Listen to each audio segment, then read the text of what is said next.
Hello guys! Magandang hapon sa inyong lahat.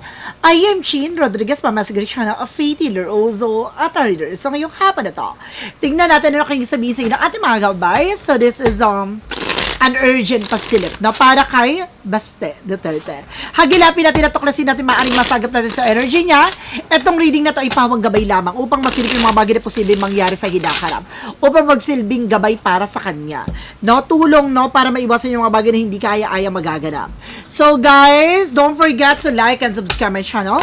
And hirap ko siya for more videos update. Maraming salamat po. Sa mga walang sawang mag-support sa aking channel, lalo-lalo nang dirige-skip ng ads, naway pagpalain kayo ng Diyos at may kapal, siksik-liglig na guumapaw na biyayang manambalik sa inyo. So let's see guys, what is the messages, advices, no, ng ating angel spirit para kay Baste Duterte. Let's see and watch this. Angel spirit, please give information po. Ano kayo maaaring masagap na sa energy niya? So there's, oh my God! Unang bagsak ng baraha, there's a devil card. Laging ganito, no? Na there's something demonic and of course there's something devil card. Sa kanya rin ba ito lumabas? Sa unang bagsak ng baraha, sa kanya o sa kapatid niya? Oh my God, there's something the devil card. And there's a page of cups. No, meron ditong, kumaga, kailangan niya makinig sa gut feeling niya. Na parang meron ditong isusuka. No, parang meron ditong parang iluluwa or maaring meron ditong maaring manggaling sa bibig niya na maaring kumbaga magdala sa kanya para maipit siya sa sitwasyon. No? Additional messages. And there's something guys with a 7-1 reverse. Now there's something protection pa ganito. And there's something reverse na parang bagay na walang pumuprotekta o maaaring wala ng proteksyon na maaaring kumbaga nag-aano sa kanila, wala nang pumuprotekta sa kanila. No? Wala nang dumedepensa sa kanila. And there's something guys with the 10 of cups. Now there's something in the happiness or family. Na meron ditong parang nagmamasid or parang nagtitingin-tingin. No? Parang nakita mo na parang tinitingnan, no? Kung ano yung magiging posibilidad na pagdating sa pamilya nila. What is the different messages? Now, there's something with the Four Pentacles. So, saving and protecting. So, may mga bagay dito na kailangan ingatan. No? Mayroong bagay na kailangan proteksyonan, pangalagaan. Additional messages. And of course, there's something guys with a Knight of Swords. So, there's a success driver. Na may mga bagay dito na maaring bibilis ang takbo ng sitwasyon. Na may mga something creative ideas, no? Or may mga plano na maaring pumasok dito. No, na gusto nila mapagtagumpayan. No? May plano sila na maaring isinasagawa na ngayon. What is the Devil card? So, gusto ko malaman, what is the Devil card? The Devil card represents with the Three of Wands. Waiting for us, waiting for a ship. So, meron ditong very demonic na plano na maaring lumabas ang resulta. No, meron ditong tatalikod at tataliwas no, sa kanilang gustong gawin. No, may mga plano dito pero meron ditong parang tatalikod. No? Or meron nito sa likod nitong tao na to. Parang ganun. No, merong sa likod nito. No, merong mga kumaga nagbubuyo, naguutos, no? Or maaring nagbibigay ng information para mas lalo manginit, manggigil, manggalaiti sila. There's a page of cups. No, there's something that is a one. So there's something a project coming. Akala ko sa bata lang na nangyari yun na parang na ano yung si ganito, ano yung sa ganyan, ganon. Hindi lang pala yun. No, pati pala sa mga gurang, no, sa mga matatanda, nangyayari din pala tong mga bagay na to, na parang may udyok-udyukan, ganon. And there's a reason one, something a plan. Na meron ditong, kumbaga, plano na maaaring magdala sa kanya para maging, parang tai-tai sa eksena, ganon. Parang mapahiya. So, kailangan niya mag-pay attention doon. What is the 7 of Wands in reverse? Represent with the Page of Wands. So, may balita na daw maaring gumulat sa kanya. No? Balita na, ayun nga, no? Parang wala na siyang protection or wala na lang dumidepensa sa kanya. Magugulat siya dito sa impormasyon na to. Kasi merong, nakita mo, there's something na parang ibon, parrot, na maaring mag-talk, maaring magsalita. Na magugulat siya itong taon na to, parang bigla ka nagsalita, ganon. Parang mabubulabog yung kanyang utak, ganon. Merong, what is the 10 of Cups? Represent with the 8 of Pentacles. Now, there's something a focus. Now, being dedicated sa ginagawa niya. Kailangan niya mag-concentrate at magpatuloy sa kanilang ginagawa. Ano man yung bagay na kanilang ginagawa, no, kailangan niyang tutukan yon. No, pagmasdan niyo, there's a 3 of Cups. Now, there's something celebration coming in. May mga celebration daw dito. And of course, there's something na kailangan protection at ang pangalagaan ng kanyang finances. So, umiwas sila muna sa gastos-gastos. No, dahil sunod-sunod yung kagastusan nila. What is the Knight of Swords? Represent with the King of Cups. No, very devoted, supportive naman daw. No, siya sa ginagawa niya. No, there's a Knight of Swords na para may mga plano siya na gustong gawin. At meron daw lalaki dito na very devoted sa kanila. What is the Devil card? Because the Three of Wands.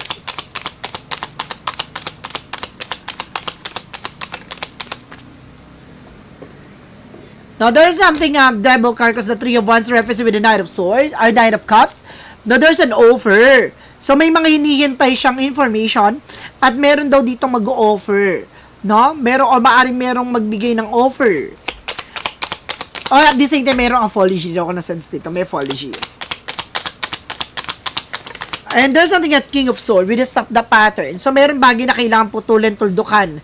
Alisin yung mga bagay na hindi nagsiserve sa kanila. No, yung mga bagay na hindi makakatulong sa kanila. Now, there's a Queen of Cups in reverse. No, parang wala nang maitatagong emosyon. No, talaga magiging, kumbaga itong babae na to, para magiging ano siya.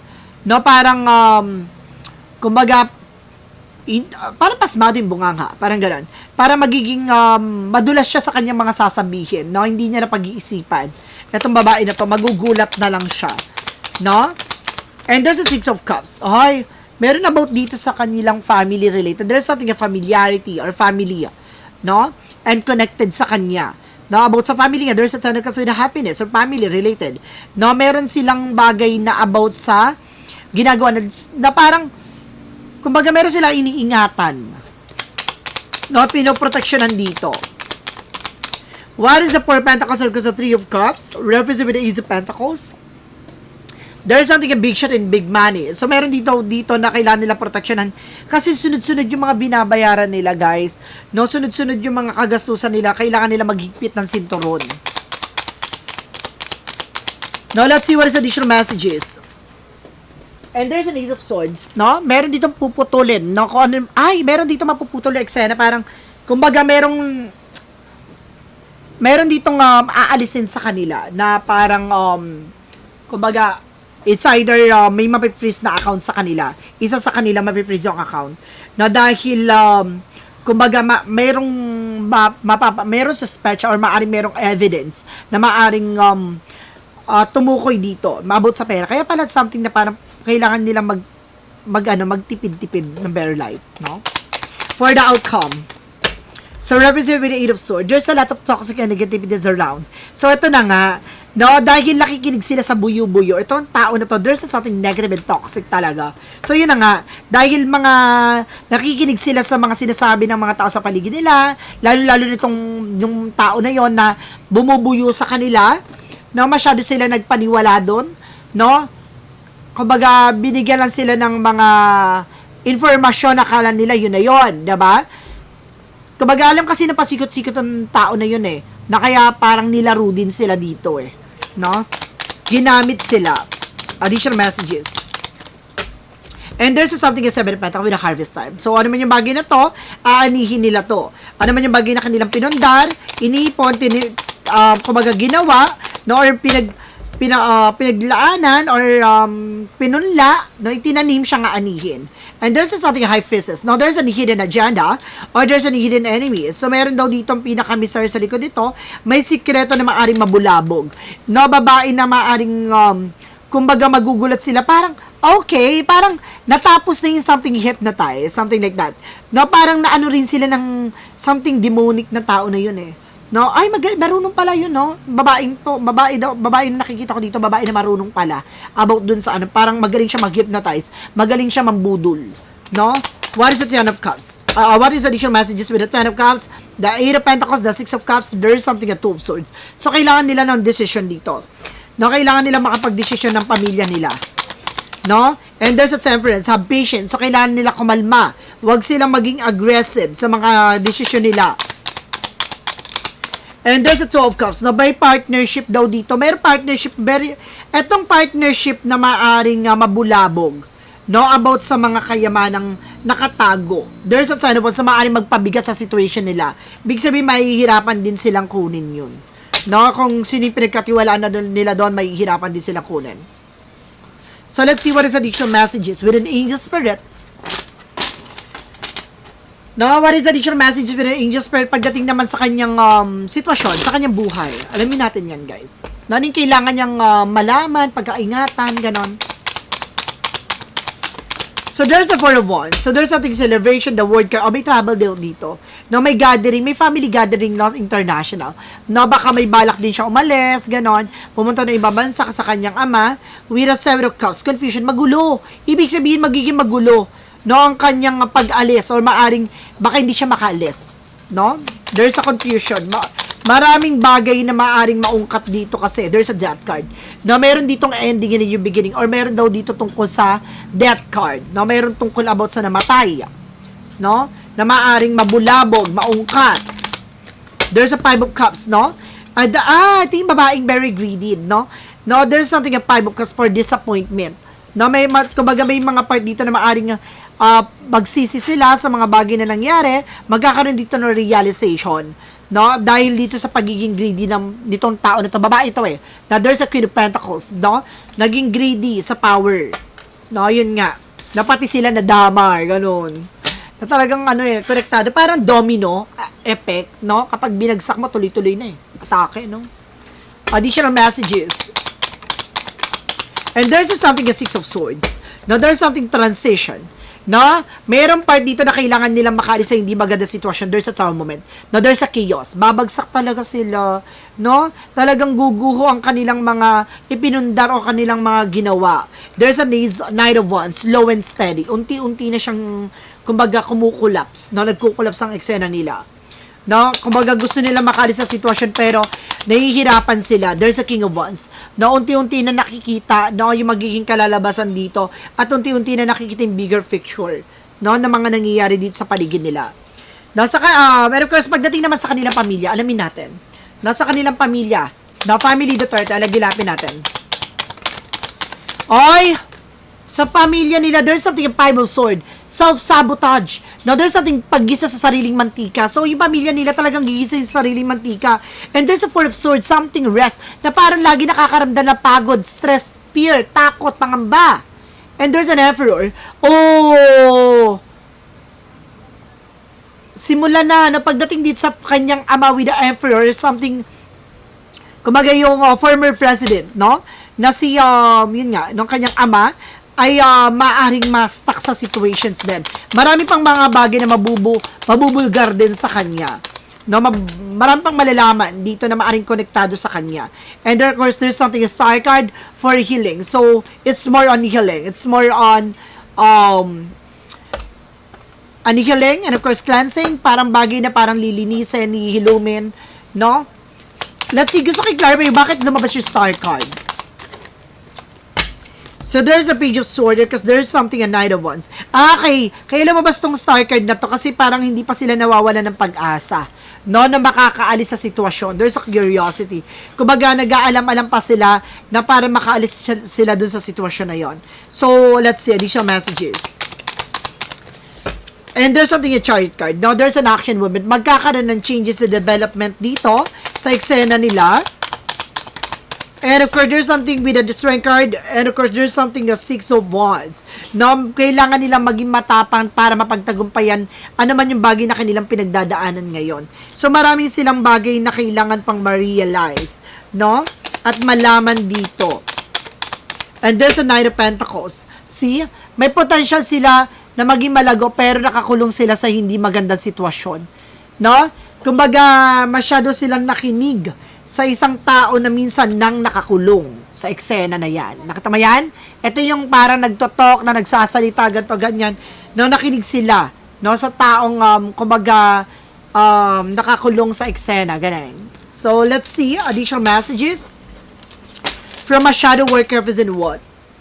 Ay, alamin pa natin about pala sa kanya. No? Tanggalin ko lang yung mga nagamit ko na. Okay. Okay. Alamin natin, makukulong ba siya? No, about dun sa cases na, may case ba na ihain sa kanya? Or makukulong ba siya? No, dahil sa mga issue or eksena niya, let's see. The truth comes out. No, there's something, the Sun card. It's all positive outcome. With, the Knight of Swords. Oh my God! No, there's a stress, anxiety is. No, oh my God, there's a possible yes. No, kumbaga ngayon kumbaga nagkakaroon ng analyzation. No, ina-analyze na. No, kumbaga pinagpaplanuhan na to. So, kumbaga meron ditong possible talaga may ipit siya dito at maaaring makulong talaga siya. There's an Empress card. Pati itong babae na to, damay. No, may babae dito na maaaring Taurus sign. Kita mo? Ayun no. Taurus sign yan, Empress card. Taurus sign. Meron ditong Taurus signs na maaaring makulong. O kasabi, damay din. May ipit din siya sa situation. Ang sister niya ba? Taurus ba yun? Sabi ay, Taurus nga. Mag-birthday yun na yun, di ba? Ay, baka yun yung sinasabi na maaaring madamay din, no? Or konektado din sa kanya. What is the shadow work represent what? From the shadow work represent what? There is something face inner demons. Oh my God, parang sila lalabas ni no? Ni Pulong. Nakita mo yan? There's a face inner demon. So, kailangan nilang harapin, no? Yung sarili nilang takot at pangamba at sarili nilang, kumbaga, negative, no? Negative attitude or something, negative traits, no? Kailangan nilang pakawalan at alisin yun. What is the part of the light? There's the sun. Talaga mayroong bagay na maglilinaw, no? 2 beses na ito lumabas yung the sun card. No, pati yung isa kanina. Mayroong bagay na lilitaw, liliwanag sa lahat. I am nourished by the bundle of energy of the sun, which is passing day, the light within me grow brighter, infusing me with the strength and vitality. Kailangan niya maging matapang, maging malakas dito. Kasi unti-unti nang lumiliwanag ang lahat. No, there's a clarifying for life situation.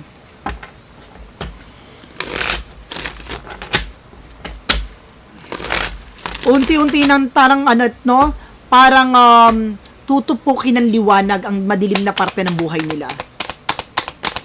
And there's a clarifying, there's a gentle release. So, unti-unti nilang dapat pakawalan to. Let yourself surrender to the flow of life is mysterious current. So, talagang kailangan nilang pakawalan unti-unti yun. No? Dahil may misteryo sa likod nitong mga bagay na nangyari sa buhay niya. Kumbaga mayroong tatatak no, mayroong bagay na tatatak sa kanila. Or maaring yung, ang kanilang pamilya ay maaring tumatak sa history natin. No? Dahil sa mga nangyari. There's a part of, what lies beneath your future? What lies beneath your future? Anger management. Yun na nga. No? Yung galit, no? Dapat nila yan, dapat niya tong i-manage, i-control, no? Yung galit. And there's a setting the record straight, no? Meron kailangan ayusin na sistema, no? Meron bagay na kailangan maayos. No? Merong maling sistema dito na kailangan maayos, no? Kailangan ituwid, itama, no? There's a record straight, na merong bagay na something record na maaring kumbaga idiretso or itama, no? So guys, this is something in urgent pasilip, no? Para kay Baste Duterte. So once again, ito ay urgent pasilip lamang, no? And of course, pawang gabay lamang upang masilip yung mga bagay na posibleng mangyari sa hinaharap, upang magsilbing gabay, no? Sa kanya, no? Para maiwasan yung mga bagay na negatibong nabasa natin dito sa barahan na to. No? Ito ay pawang gabay lamang. Of course, don't forget to like and subscribe my channel and hit notification bell for more videos update. Maraming salamat po sa mga walang sawang pagsuporta sa aking channel, lalo-lalo na ang dirigi-skip ng ads sa way pagpalain kayo ng Diyos at may kapal, siksik liglig nag-uumapaw na biyayang man balik sa inyo. Maraming salamat. See you the next video. Bye-bye and babush.